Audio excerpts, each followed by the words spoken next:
Seigneur, ta parole est grande, elle demeure à jamais. Ta parole est infaillible, rien ne peut la suivre. Bienvenue à vous ainsi qu'à tous nos téléspectateurs dans le monde entier dans un nouvel épisode de notre émission d'études quotidiennes Toute la Bible. Dans notre étude, dans cette grande émission, nous sommes arrivés au livre des Actes, le 5e livre du Nouveau Testament. Dans l'épisode dernier, nous avons présenté une introduction à ce livre et aujourd'hui, si Dieu le veut, nous étudierons le premier chapitre du livre des Actes. Permettez-moi d'abord d'accueillir notre invité au studio, le frère Youssef Riyad. Bienvenue, frère Youssef. Merci, frère. Honoré de vous avoir. Que le Seigneur vous bénisse. Bienvenue aussi à nos invités qui sont avec nous au studio. Bienvenue. Que Dieu vous bénisse. Frère Youssef, je vais lire les 3 premiers versets du premier chapitre. Cher Théophile, dans mon premier livre, j'ai parlé de tout ce que Jésus a commencé de faire et d'enseigner jusqu'au jour où il a été enlevé au ciel après avoir donné ses ordres par le Saint-Esprit aux apôtres qu'il avait choisis. Après avoir souffert, il se présenta à eux vivants et leur en donna de nombreuses preuves. Pendant 40 jours, il se montra à eux et parla de ce qui concerne le royaume de Dieu. Frère Youssef, le premier livre dans le premier verset, « Cher Théophile, dans mon premier livre j'ai parlé ». Frère Youssef, quel est le premier livre? Vous pouvez traduire cette phrase-là pour qu'elle soit un peu plus facile à comprendre pour les téléspectateurs. Le premier volume, c'est-à-dire il y a souvent quelqu'un qui fait un premier volume et un deuxième volume dans une grande œuvre. Et je pense que Luc, l'auteur de ce livre, l'auteur aussi de l'évangile de Luc, fait référence ici à l'évangile de Luc comme étant le premier livre. Et ceci est le second livre, ou bien le premier volume et le deuxième volume. Luc est donc l'auteur de l'évangile et aussi l'auteur du livre des Actes des Apôtres. C'est juste. La puissance de la parole sur le Seigneur Jésus, de tout ce que Jésus a commencé de faire et d'enseigner, Comment le Christ a-t-il concilié l'acte et l'enseignement? Il est important de noter qu'il a commencé par l'acte et non pas par l'enseignement. Il est dit que Moïse était puissant en parole et en acte, mais ce n'est pas le cas pour le Christ. Le Christ, par contre, ne dit que ce qu'il fait. Et c'est pourquoi dans l'évangile de Luc, au chapitre 24, nous trouvons que les 2 disciples d'Emmaüs ont dit de lui qu'il était ils disaient de lui qu'il était un prophète et qu'il était puissant en acte et en parole devant Dieu et devant tout le peuple.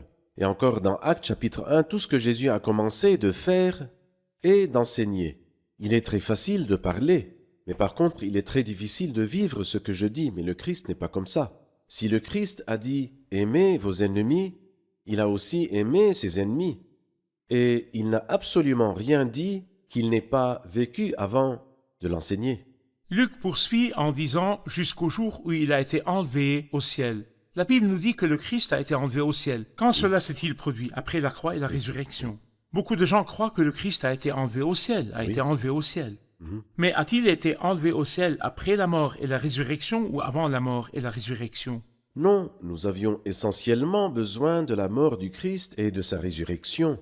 C'est le but principal de la venue du Christ dans le monde. Ce n'est pas qu'il soit venu pour être élevé au ciel. Il a bien sûr été élevé pour avoir accompli l'œuvre et glorifié Dieu. C'est pourquoi Dieu l'a élevé à la plus haute place, parce qu'il s'est humilié lui-même et obéi jusqu'à la mort sur la croix. Alors donc, l'acte principal pour lequel le Christ s'est incarné et est venu dans le monde a été de souffrir, de mourir et de ressusciter le 3e jour. Et après cela, bien sûr, Dieu l'a élevé, il a été élevé. Et nous lisons sur l'élévation du Christ 4 fois dans ce chapitre, et nous lisons sur la résurrection du Christ dans ce livre 22 fois. Alors le témoignage principal de ce livre ne concerne pas la mort du Christ qui a eu lieu et que beaucoup ont vu. Tout le monde a vu la crucifixion du Christ. Elle n'a pas été faite dans un coin ou bien en secret, mais ça concerne plutôt sa résurrection parce que le Christ n'est apparu qu'aux témoins choisis d'avance par Dieu, à savoir des apôtres et les croyants. Et c'est pourquoi les croyants rendaient témoignage non pas de la mort du Christ, parce que la mort du Christ était connue absolument de tout le monde, mais il rendait plutôt témoignage de la résurrection du Christ. C'est-à-dire le Christ n'aurait pas pu monter avant de descendre d'abord dans les régions les plus Parfait. basses de la terre, de mourir d'abord, de connaître la mort par la grâce de Dieu, et de ressusciter brisant les liens de la mort pour être enlevé au ciel et glorifié et envoyer le Saint-Esprit. C'est peut-être exactement ce qui est dit dans Éphésiens 4:9. Celui qui est monté, c'est celui qui est d'abord descendu dans les régions les plus basses de la terre. Celui qui est descendu, c'est celui qui est monté au-dessus de tous les cieux afin de remplir tout l'univers. Je vais poser la question d'une autre manière. Si le Christ n'était pas allé à la croix et qu'il a été allé au ciel, le ciel l'aurait-il accueilli? Absolument. Certainement, parce qu'il est d'origine céleste. Le ciel l'aurait certainement accueilli, mais le problème, c'est nous. Il y aurait eu un chapitre manquant de l'histoire. Oui, Ce chapitre est que nous, en tant qu'êtres humains, devrions juste. avoir une place au sans ciel. la mort de la croix, comment pourrais-je entrer dans la présence du Dieu saint si personne ne paie pour le jugement et pour le péché que j'ai commis? Comment pourrais-je me présenter devant Dieu? Une impossibilité. Donc il serait allé seul, mais il aimait les croyants, il aimait l'Église. C'est pourquoi il n'est pas d'abord allé au ciel, mais il est d'abord allé à la croix. Et de là, après la résurrection, il est monté au ciel. Il se présenta à eux vivants et leur en donna de nombreuses preuves. Vous avez dit que la résurrection est mentionnée environ 22 fois dans ce livre. Quelle est l'importance de la résurrection dans la foi chrétienne? La résurrection dans la foi chrétienne, eh bien sans la résurrection, il n'y a pas de foi chrétienne. C'est-à-dire l'apôtre Paul a dit dans 1 Corinthiens 15, que nous appelons le chapitre de la résurrection, a dit que si le Christ n'est pas ressuscité, notre prédication est inutile. Nous sommes encore dans nos péchés. Et je peux dire que la résurrection du Christ nous confirme qu'il est vrai dans ses paroles, qu'il est juste et saint dans sa vie, qu'il est parfait dans son œuvre, qu'il est le Fils de Dieu dans sa personne. Le concept de la résurrection est très très important, et c'est pourquoi le témoignage le plus important dans le livre des Actes des Apôtres n'était pas au sujet de la croix du Christ, parce que tout le monde le sait, mais c'était au sujet de la résurrection du Christ. Et je dirais aussi que le premier ennemi dans ce livre n'est pas les pharisiens, parce qu'ils croyaient en la résurrection, mais c'était plutôt les sadducéens, parce qu'ils niaient essentiellement la résurrection. Mais le Christ est ressuscité des morts. Lorsqu'il dit « il se présenta à eux vivants et leur en donna de nombreuses preuves », pourriez-vous nous donner des preuves qui ont confirmé que le Christ est ressuscité? Les apparitions du Christ. Il s'agit ici des diverses apparitions du Christ. Et je dirais que le Christ n'est pas seulement apparu à des individus, parce que l'idée d'hallucination, eh bien, les gens qui s'opposent à la résurrection du Christ disent qu'on peut être affecté par l'idée et par suite imaginer qu'on l'a vu. Oui, si celui qui l'a vu est une personne, ou bien deux, ou si c'était la nuit. Mais lorsque le Christ apparaît, par exemple, le matin est venu, le Christ est venu dans Jean chapitre 21, et puis il a fait un miracle pour le prouver. Puis il a mangé et bu devant eux. Ensuite, il est apparu à plus de 500 frères et sœurs à la fois. Il est impossible que 500 personnes hallucinent ensemble en même temps. Dans la loi, le témoignage de 2 personnes est vrai, mais de Exactement. 500 personnes, c'est un double témoignage. Exactement. Parfait. Nous allons faire une pause puis prendre la question du public qui est avec nous au studio. Amen. Je vous retrouve après la pause. Ne quittez pas.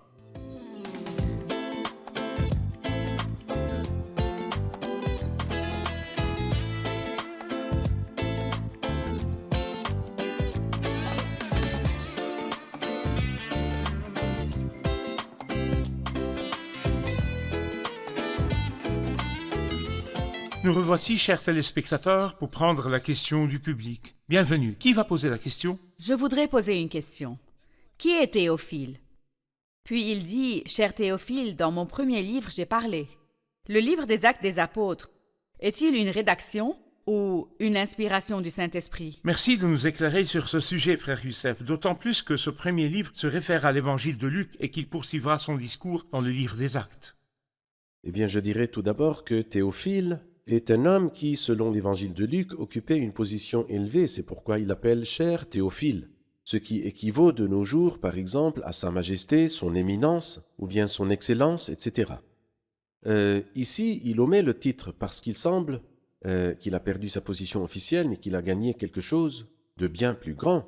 Il a mérité d'être un frère. Le Christ n'a pas honte de nous appeler des frères. Il a perdu son travail parce qu'il a accepté le Christ. Exactement. On l'a peut-être envoyé de son travail. Oui, probablement, certains le pensent.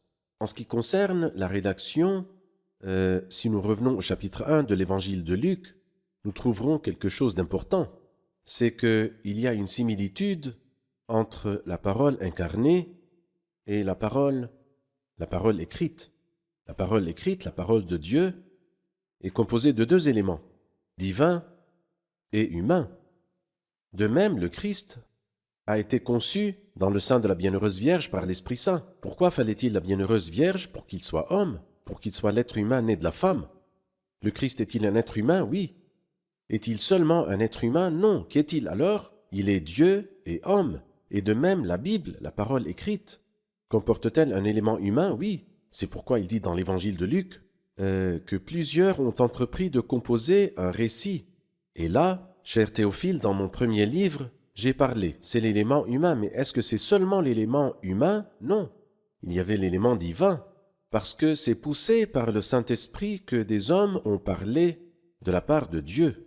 Alors tout comme le Christ est homme et Dieu, la Bible sainte est un livre humain et un livre divin en même temps. Est-ce que son auteur est un être humain? Oui. Et Luc, a-t-il fait un effort de compiler des informations? Oui. A-t-il écrit poussé par le Saint-Esprit? La réponse est oui. Parfait. J'aimerais lire avec vous les versets 4 à 14 et poursuivre notre étude. Cela parle du Seigneur Jésus, à lui soit toute la gloire. Alors qu'ils se trouvaient en leur compagnie, il leur recommanda de ne pas s'éloigner de Jérusalem, mais d'attendre ce que le Père avait promis. Ce que je vous ai annoncé, leur dit-il, car Jean a baptisé d'eau, mais vous, dans peu de jours, vous serez baptisés du Saint-Esprit. Alors que les apôtres étaient réunis, ils lui demandèrent, « Seigneur, est-ce à ce moment-là que tu rétabliras le royaume pour Israël ?» Il leur répondit, « Ce n'est pas à vous de connaître les temps ou les moments que le Père a fixés de sa propre autorité, mais vous recevrez une puissance lorsque le Saint-Esprit viendra sur vous. Et vous serez mes témoins à Jérusalem, dans toute la Judée, dans la Samarie et jusqu'aux extrémités de la terre. » Après avoir dit cela, il s'éleva dans les airs pendant qu'ils le regardaient et une nuée le cacha à leurs yeux. Et comme ils avaient les regards fixés vers le ciel pendant qu'ils s'en allaient, deux hommes habillés de blanc leur apparurent et dirent « Hommes de Galilée, pourquoi restez-vous à regarder le ciel? Ce Jésus qui a été enlevé au ciel du milieu de vous reviendra de la même manière que vous l'avez vu aller au ciel. » Alors ils retournèrent à Jérusalem de la colline appelée Mont des Oliviers, qui est près de Jérusalem, à la distance d'1 kilomètre environ. Quand ils furent arrivés, ils montèrent à l'étage dans la pièce où ils se tenaient d'ordinaire. Il y avait là Pierre, Jean, Jacques, André, Philippe, Thomas, Barthélemy, Matthieu, Jacques, fils d'Alphée, Simon le Zélote et Jude, fils de Jacques. Tous persévéraient d'un commun accord dans la prière avec les femmes, avec Marie, la mère de Jésus, et avec les frères de Jésus. Dans ces versets, le Seigneur Jésus s'adresse aux disciples. Quels sont les points principaux que le Christ a dit à ses disciples dans cette discussion? Il leur a surtout parlé du baptême du Saint-Esprit. Et il a fait la différence entre ce baptême et le baptême de Jean.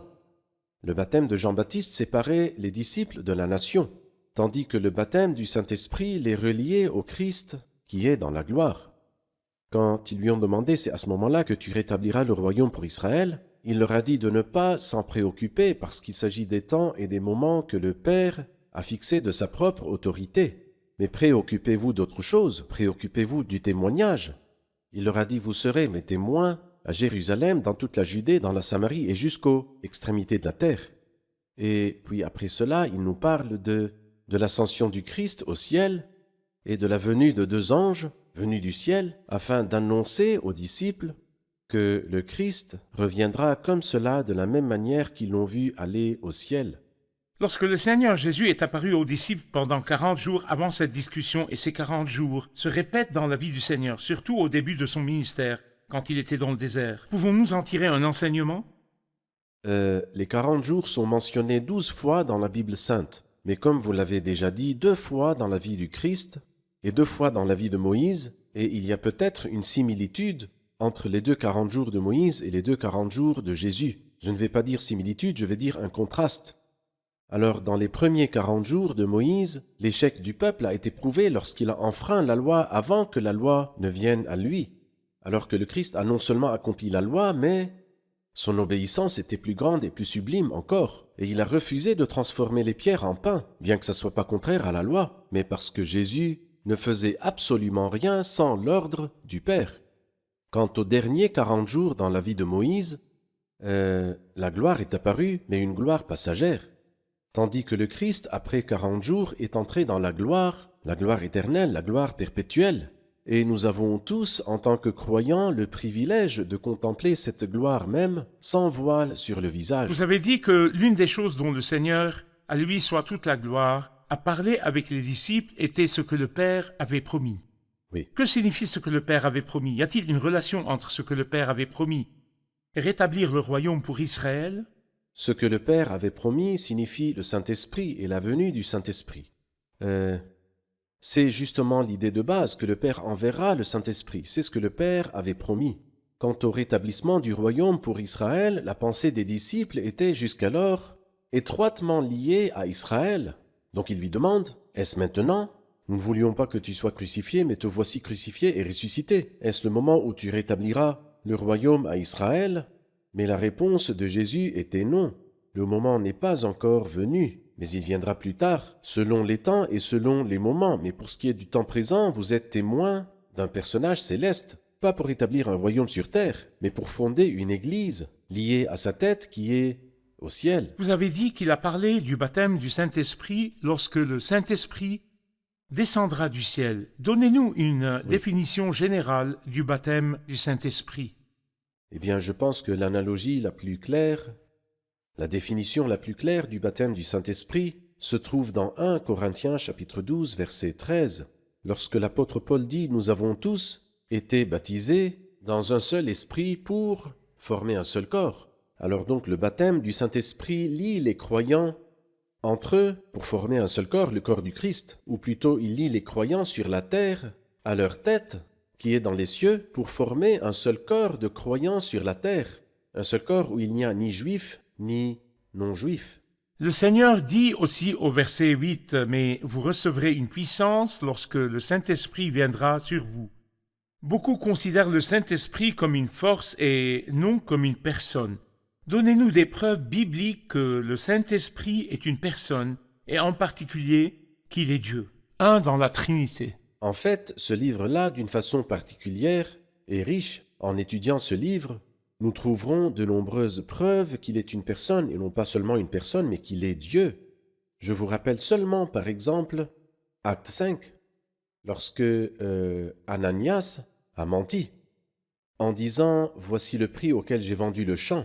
L'apôtre Pierre lui dit « Ce n'est pas à des hommes que tu as menti, mais à Dieu. Pourquoi Satan a-t-il rempli ton cœur au point que tu aies menti au Saint-Esprit? Ce n'est pas à des hommes que tu as menti, mais à Dieu. Si on peut mentir au Saint-Esprit, il n'est donc pas une force. » Ensuite, le Saint-Esprit est Dieu parce que ce n'est pas à des hommes que tu as menti, mais à Dieu, parce que l'apôtre Pierre lui avait dit « Tu as menti au Saint-Esprit ». En avançant, nous verrons que le Saint-Esprit a dit, le Saint-Esprit a empêché, le Saint-Esprit a... Il ne s'agit donc pas d'une simple force, mais d'une personne dotée d'une volonté.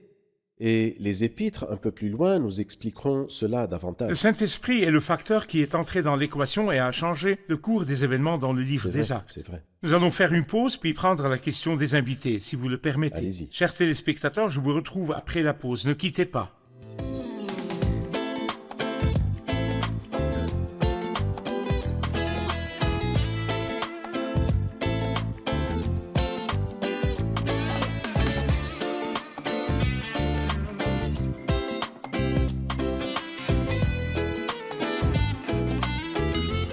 Nous revoici, chers téléspectateurs, pour prendre la question du public. J'ai une question sur le verset 8. « Mais vous recevrez une puissance lorsque le Saint-Esprit viendra sur vous, et vous serez mes témoins à Jérusalem, dans toute la Judée, dans la Samarie et jusqu'aux extrémités de la terre. » Que représente ce verset dans le travail missionnaire de l'Église? S'agit-il d'accomplissements successifs, Jérusalem, puis la Judée, puis la Samarie, puis les extrémités de la terre? Frère Youssef, on dit toujours que ce verset 8 est le point central du livre des Actes, le point du départ du témoignage. Est-ce que cela veut vraiment dire que nous finissons Jérusalem et que nous allons ensuite en Judée? L'histoire d'une succession, on termine une étape et on passe à la suivante? Ce verset a sans doute son interprétation directe en ce qui concerne les apôtres. En effet, ils ont servi à Jérusalem, et puis ils sont allés en Judée, ensuite ils sont allés en Samarie, et enfin aux extrémités de la terre dans le livre des Actes des Apôtres. Mais cela s'applique aussi sur nous. Donc je dois commencer par le cercle intérieur, ma maison, et mes voisins, mes connaissances et mes amis. Et puis ensuite, je passe en Judée, peut-être le quartier où j'habite, et puis la Samarie, c'est-à-dire les gens qui peut-être ne sont pas de la même civilisation que moi, ou bien de la même culture que moi, peut-être ceux avec qui il y a une désaffection, comme il y avait un désaccord entre les Juifs et les Samaritains. C'est à eux aussi que nous devons apporter l'Évangile. Ensuite, nous atteindrons les extrémités de la terre parce que la Bible n'a pas de frontières. Et Dieu veut que nous transmettions cette bonne nouvelle à ceux qui sont proches et ceux qui sont loin. Je suis d'accord avec vous sur l'importance de commencer par les cercles les plus étroits, dans la maison, dans la réunion, dans le pays. Ensuite, la vision s'élargit. Mais n'êtes-vous pas d'accord avec moi que parfois, le Seigneur appelle un serviteur à être aux extrémités du monde et un autre serviteur à rester à Jérusalem, à rester sur place? C'est vrai, mais celui qui est arrivé aux extrémités de la terre, a-t-il commencé par sa maison ou non? Gédéon avait une grande tâche à accomplir, mais Dieu lui dit « Démolis l'autel de Baal qui appartient à ton père. Tu ne peux pas servir aux extrémités de la terre quand tu n'es pas un bon témoin dans ta maison. Alors donc, si vraiment Dieu veut t'envoyer aux extrémités de la terre, qu'as-tu fait pour ta maison, pour ta famille? Qu'as-tu fait pour ton entourage? Qu'as-tu fait? As-tu vraiment parlé du Christ à ce cercle? Vous voulez dire que la pensée biblique pour le travail missionnaire est que même si Dieu appelle quelqu'un à aller aux extrémités de la terre, mais il doit commencer par la base locale, avoir un Exactement. témoignage influent dans les cercles les plus étroits dans sa maison et avoir l'approbation de l'Église locale et que l'Église certifie que cette personne est influente et digne de confiance pour ce ministère. Et bien. ensuite aller aux extrémités de la En terre. gardant à l'esprit, comme vous l'avez dit, que tous les croyants ne sont pas appelés à aller aux extrémités de la terre. C'est un appel spécial pour certaines personnes. Cependant, les personnes qui iront aux extrémités de la terre doivent commencer par le cercle étroit. Parfait. Pourriez-vous nous donner une idée de la condition des disciples pendant qu'ils attendaient ce que le Père avait promis, lorsque le Seigneur leur a dit d'attendre et que le moment de ce que le Père avait promis n'était pas encore venu? Que faisaient-ils? Les versets que vous venez de lire, lorsqu'il a dit « Quand ils furent arrivés, ils montèrent à l'étage dans la pièce où ils se tenaient d'ordinaire, et tous persévéraient d'un commun accord dans la prière. » La prière est le meilleur moyen d'attendre les dons de Dieu, c'est-à-dire si Dieu veut nous donner des dons, ce n'est pas à cause de leur prière que le Saint-Esprit est venu, c'est ce que le Père avait promis. Et quand le jour de la Pentecôte arriva, Dieu a envoyé le Saint-Esprit. Alors le Saint-Esprit devait venir, qu'ils aient prié ou non. Mais s'ils n'avaient pas prié, comment allaient-ils recevoir cet hôte merveilleux qui va demeurer dans l'Église jusqu'à l'enlèvement? C'est pourquoi la prière était une préparation pour que les disciples puissent recevoir l'autre défenseur. Quelqu'un a dit que ce chapitre est divisé en deux parties. Les adieux aux voyageurs bien-aimés, ils lui disent au revoir et recevoir l'autre défenseur. Et là, ils se préparent pour le recevoir. Je voudrais vous poser une question sur le portrait du Christ en montant vers la gloire. Ce Jésus qui a été enlevé au ciel du milieu de vous reviendra de la même manière que vous l'avez vu aller au ciel. C'est-à-dire le portrait du Christ en montant et le portrait du Christ quand il viendra avec gloire et puissance. Quelqu'un a dit qu'il est monté en bénissant à la fin de l'évangile de Luc et qu'il reviendra en bénissant les croyants. Il s'éleva visiblement et une nuée le cacha de leurs yeux, il reviendra aussi publiquement. Et ce qui est magnifique, c'est qu'il est monté du mont des Oliviers. Il a commencé son voyage de souffrance au mont des Oliviers et a commencé son voyage de gloire sur le mont des Oliviers. Le voyage de souffrance signifie que j'irai au Golgotha pour être pressé.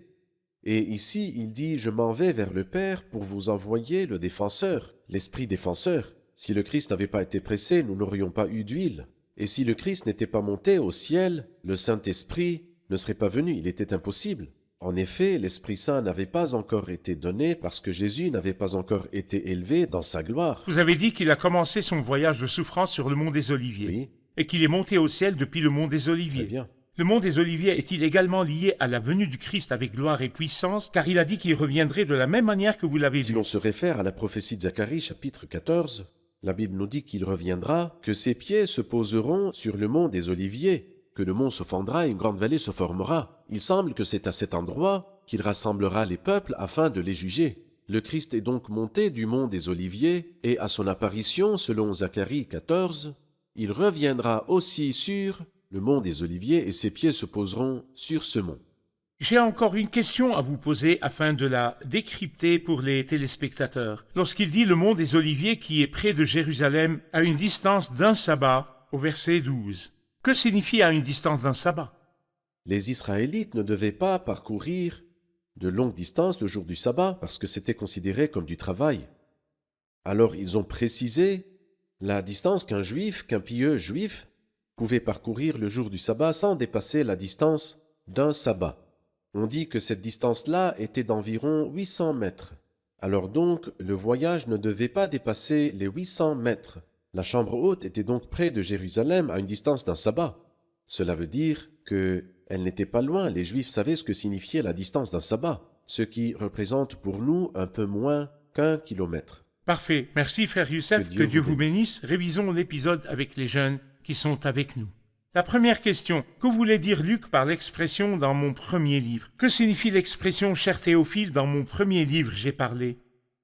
Il s'agit ici de l'évangile de Luc. L'évangile de Luc. Parfait. D'accord. Lorsqu'il dit « cher Théophile, dans mon premier livre, j'ai parlé », qui est Théophile ?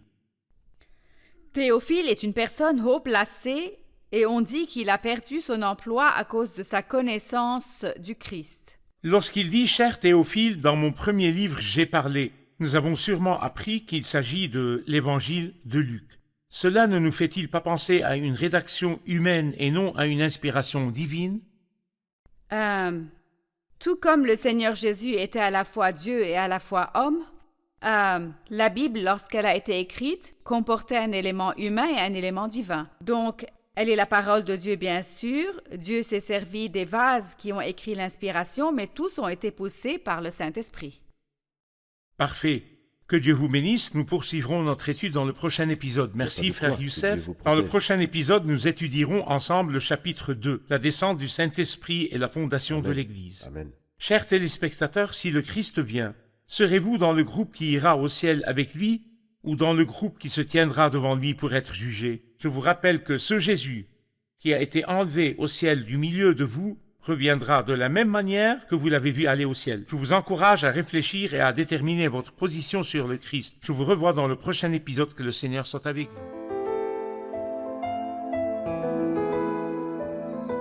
Seigneur, ta parole est grande, elle demeure à jamais.